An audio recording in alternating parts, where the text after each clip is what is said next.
एक जंगल के निकट एक महात्मा रहते थे। वे बड़े अतिथि भक्त थे। नित्य प्रति जो भी पथिक उनकी कुटिया के सामने से गुजरता था, उसे रोककर भोजन दिया करते थे और आदर पूर्वक उसकी सेवा किया करते थे। एक दिन किसी पथिक की प्रतीक्षा करते करते उन्हें शाम हो गई, पर कोई राही न निकला। उस दिन नियम टूट जाने की आशंका में वे बड़े व्याकुल हो रहे थे।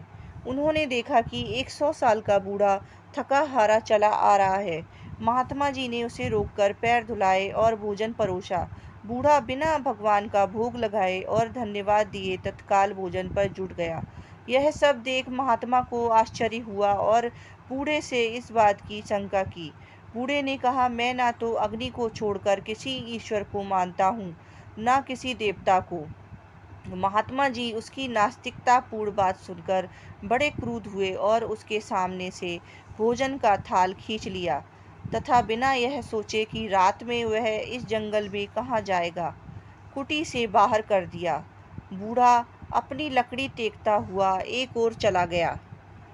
रात में महात्मा जी को स्वप्न हुआ। भगवान कह रहे थे, साधु, उस बूढ़े के साथ किए तुम्हारे व्यवहार ने अतिथि सत्कार का सारा पूर्ण छीड़ कर दिया।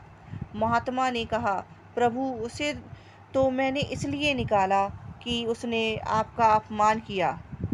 प्रभु बोले, ठीक है, वह मेरा नित्य अपमान करता है, तो भी मैंने उसे 100 साल तक सहा, किंतु तुम एक दिन भी न सह सके।